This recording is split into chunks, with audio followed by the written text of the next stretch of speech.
Clothing is something we all wear every day without thinking about it. But what if something as simple as a shirt or a dress could be deadly? In this video, we'll look at 5 real stories of people who tragically died because of their clothing. These stories show that sometimes the most ordinary things can become dangerous.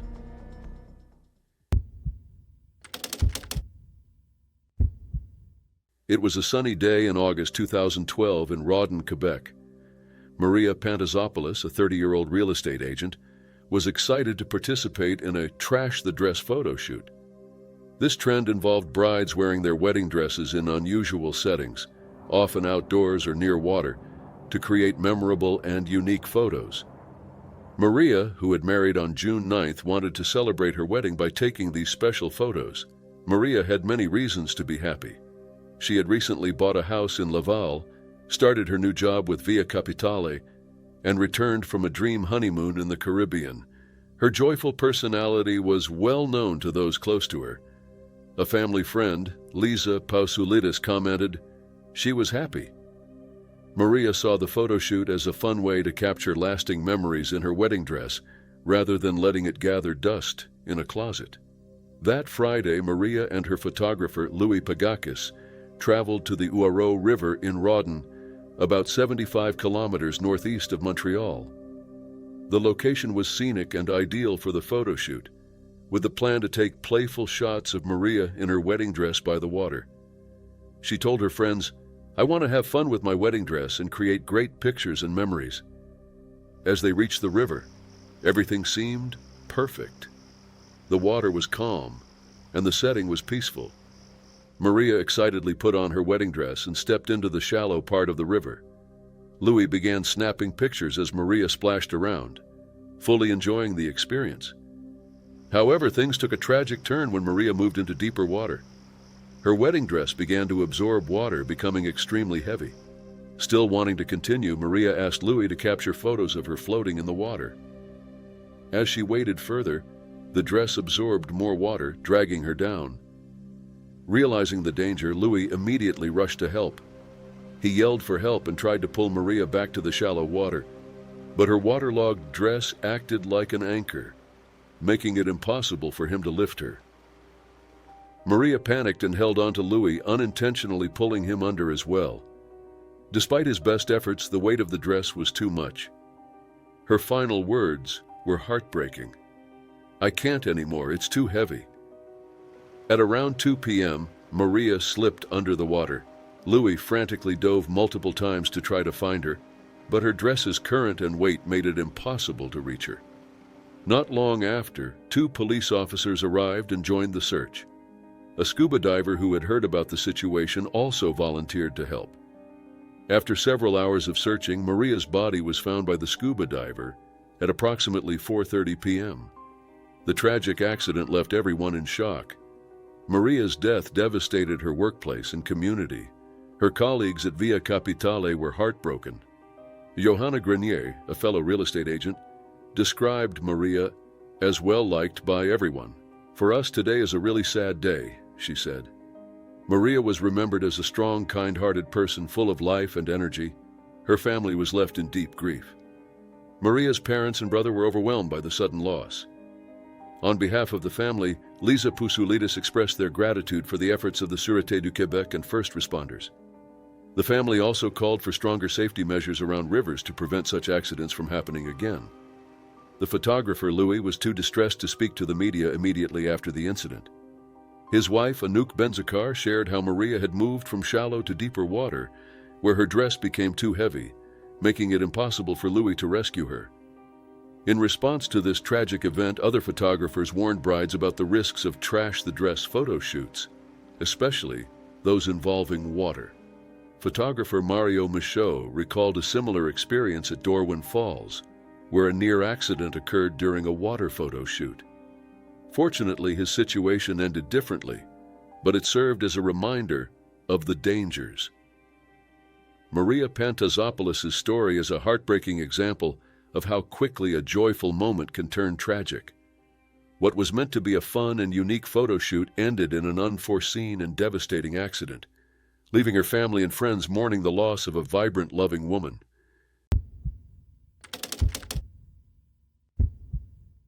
It was New Year's Day in 2015 in St. Joseph, Michigan. Christina Bond, a 55-year-old woman, was at home. Christina was recently elected as a Republican precinct delegate for St. Joseph Charter Township Precinct 1. She was also a mother of 2 sons, Nicholas Kreist and Noah Bond. Christina was known for her strength and resilience. Her son Nicholas described her as God's most powerful soldier on earth. She was a former U.S. Navy officer, having served 2 years as a military police officer.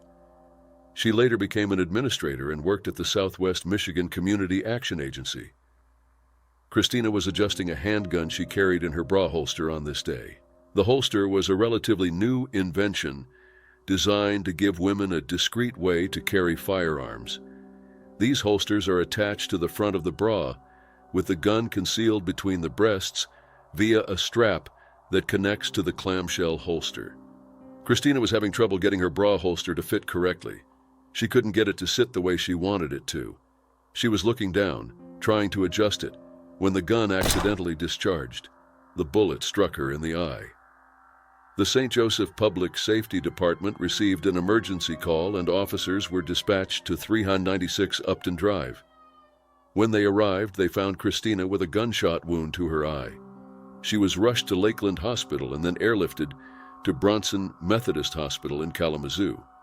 Despite the medical team's efforts, Christina died the following day. St. Joseph Public Safety Director Mark Clapp released the details surrounding the incident.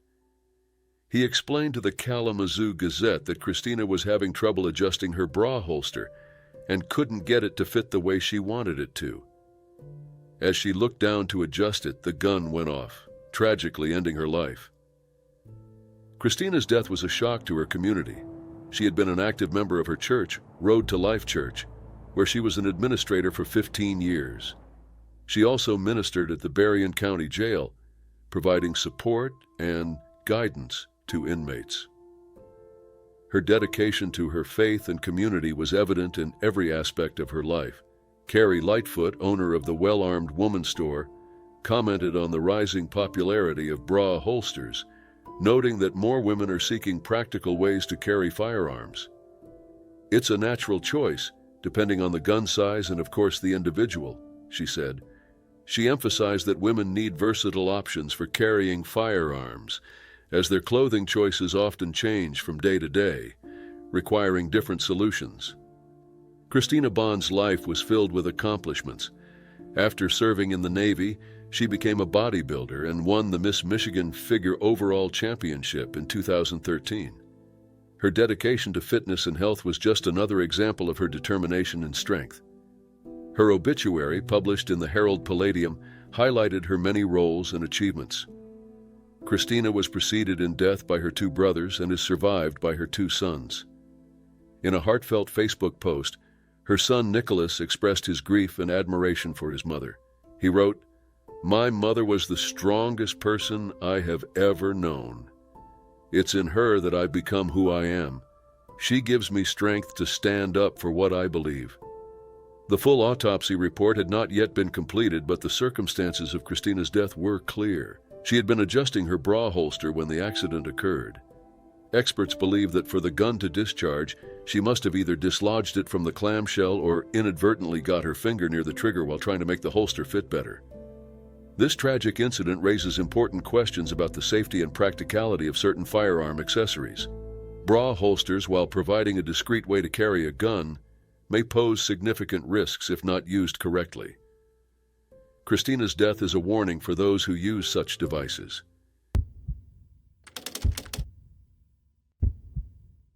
It was a calm Sunday morning in 2009 in Alicante, Spain. In the streets of Avenida Alcoy, a family of 4 lived a seemingly quiet life. The parents, aged 49 and 50, were of Moroccan origin. They had 2 daughters, an 18-year-old and a 12-year-old. The family earned their living by collecting and selling second-hand clothes, often sending the surplus to Morocco and Algeria.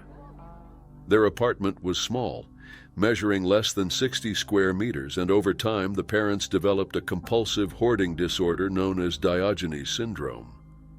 This condition led them to gather large amounts of clothing, filling their home with boxes and garments. Despite the cramped living conditions, life went on as usual. The older daughter enjoyed spending time on the internet, often staying up late into the night. She was asleep in a neighboring room that morning, unaware of the looming disaster. Sometime between 8 and 9 a.m., a catastrophic event took place. The floor of the first-floor apartment gave way under the immense weight of the hoarded clothes. Without warning, a section of the apartment collapsed, sending hundreds of kilos of clothes crashing down onto the sleeping parents and their younger daughter. The collapse was severe, and they were buried under the weight of the clothes. The 18-year-old daughter slept through the collapse and heard nothing unusual. The neighbors also reported hearing no strange noises. It wasn't until around 1 p.m. that the older daughter woke up and sensed something was wrong. The flat was strangely quiet. When she walked into her parents' room, she saw that the floor had caved in. With clothes and boxes scattered everywhere, she couldn't see her family members. Panicked, the daughter began frantically digging through the pile of clothes, hoping to find her parents and sister. As she dug through the mess, she discovered her younger sister's arm sticking out from the pile. Realizing the gravity of the situation, she quickly called the police. Emergency services arrived and faced a difficult task. The large amount of clothing made the rescue effort slow and complicated. The police and firefighters worked tirelessly to remove the debris. Sadly, despite their efforts, the 12-year-old daughter was found first, but could not be saved. The firefighters continued working through the pile and eventually located the parents' bodies as well. Authorities launched an investigation into how the tragic collapse occurred. Initial reports suggested that the victims may have been crushed or suffocated by the weight of the clothes. An autopsy was ordered to determine the exact cause of death, with suffocation believed to be the most likely reason. The scale of the hoarding shocked both investigators and neighbors. The balcony at the back of the apartment was filled with boxes and clothes, showing how much had been gathered over the years. The apartment was so overloaded with items that it contributed to the structural failure. The loss devastated the surviving daughter. She not only had to cope with the trauma of losing her entire family, but also had to face the harsh reality of the conditions that led to their deaths. This incident shed light on the dangers of hoarding, especially in small, overcrowded spaces, and raised awareness about Diogenes syndrome, a disorder often overlooked but capable of causing serious harm. This heartbreaking event remains a sad example of how unchecked behaviors like hoarding can lead to tragedy and the importance of seeking help before things spiral out of control.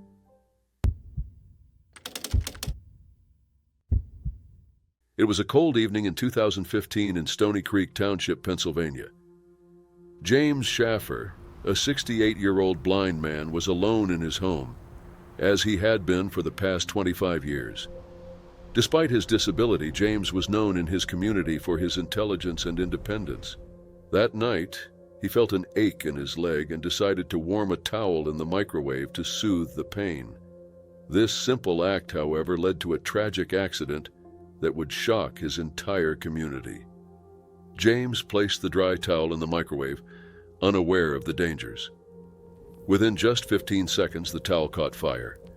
Blind and unable to see the flames, he pulled the burning towel from the microwave, inadvertently setting his flannel shirt on fire. The fire spread quickly, engulfing his clothing. Realizing the danger, James acted swiftly. He ran down the hall to the bathroom, the flames lightly burning the carpet as he moved. He managed to douse the fire using the shower head, but not before suffering severe burns over 80% of his body. Despite the immense pain, James remained calm. When the Oakland Fire Department arrived, they were met with a heartbreaking scene. James, covered in burns, was conscious and surprisingly composed. Deputy Chief David Ream recalled how James repeatedly apologized, saying, "He was very apologetic. He was telling us every couple of minutes that he was sorry. He should have known better.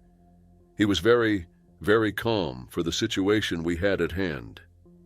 James was rushed to a Pittsburgh hospital where he continued to communicate with the paramedics. His condition, however, was dire. The burns were extensive, and he had also inhaled hot air and fumes from the fire. Tragically, James passed away the following morning. The official cause of death was thermal inhalation. James Schaffer's death left a profound impact on his community. He had lived in Johnstown, Pennsylvania for over 50 years. and his neighbors knew him as one of the nicest and most intelligent men they had ever met. Despite his blindness, he never let his disability stop him from living an active and fulfilling life. His family checked on him daily and confirmed that he could live independently. The Oakland Fire Department was particularly affected by the incident. This was the first fire-related death in the township, and the firefighters struggled to come to terms with the tragedy. Deputy Chief Ream expressed their shock, noting how unusual it was to see someone so calm and collected in such a dire situation. The story of James Schaffer raises several what-if questions that linger in the minds of those who knew him, and even those who hear his story.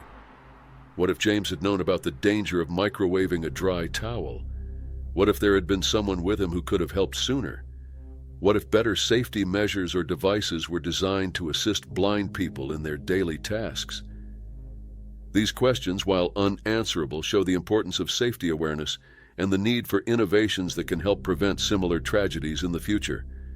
James Schaffer's death was a devastating loss, but it also serves as a crucial lesson about the need for caution in our everyday actions.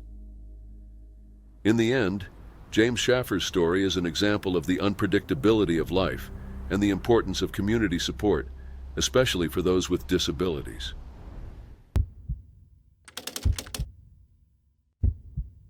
It was August 27, 2012, on the Lower East Side of Manhattan. Carlisle Brigham, a 29-year-old woman from a well-to-do family, was found in a stairwell, bleeding from her neck. The tenant who discovered her was shocked and tried to help, but it was too late. Carlisle's life ended mysteriously and tragically, left everyone questioning how it happened. Carlisle Brigham was the daughter of James R. Brigham, Jr., a former New York City budget director. She grew up in a privileged environment with the best education and opportunities. Carlisle graduated from the University of Mary Washington in Fredericksburg, Virginia, and worked at the American Museum of Natural History as an exhibit installation specialist from 2007 to April of the same year she died. In August 2011, she married Anthony Champalimaud, a hotel executive. Their wedding was a grand affair held in Newport, Rhode Island. However, their marriage faced difficulties, and the couple separated just a year after their wedding. The separation took a toll on Carlisle, and she started struggling with alcohol. Her father, deeply concerned about her well-being, planned to take her to a rehab facility. On the night of August 26, 2012, Carlisle attended a wedding in Washington, D.C., and returned to New York City with friends. They continued drinking heavily at the 6th Ward bar near the apartment where she was staying. According to her friends, Carlisle was so intoxicated that she had to be carried at times. Carlisle was staying with a platonic friend at 191 Orchard Street because she had lost the keys to her apartment. On the morning of August 27th, her friend left for work while she continued drinking. At around 11 a.m., Mizanur Rahman, a 19-year-old neighbor, found her lying in the stairwell between the first and second floors. She was face down, her body surrounded by blood. Mizanur tried to perform CPR, but it was clear that Carlisle was severely injured. Her neck had a massive wound, and her chin was shattered. Beside her lay a wallet and a large handbag with clothes. Emergency responders arrived quickly and transported her to Beth Israel Medical Center, where she was pronounced dead. The initial investigation suggested that Carlisle's injuries were so severe that it looked like she had been attacked. The police considered the possibility of murder or suicide, but they soon focused on the likelihood of an accidental fall. Carlisle had been wearing high heels and all-white clothing, which might have contributed to her fall down the marble stairs. Her father, James Brigham, had flown in from St. Louis to take his daughter to rehab. He was heartbroken when he learned about her death. Former Mayor Ed Koch, who had worked with James Brigham, expressed his sorrow, recalling how Carlisle's father had sobbed when he called to inform him about the tragic accident. The New York City medical examiner ruled Carlisle's death a tragic accident caused by blunt trauma to her head and neck. The autopsy revealed that she did not bleed to death, but her injuries were consistent with a heavy blow to her head and neck from the fall. There were also compound fractures to her arms, likely from trying to break her fall. Carlisle's death left her family and friends devastated. She was described as beautiful and kind-hearted, enchanting everyone she met. Her estranged husband, Anthony Champalimod, was in London on business when she died. He and Carlyle had hoped to reconcile, but their plans were cut short.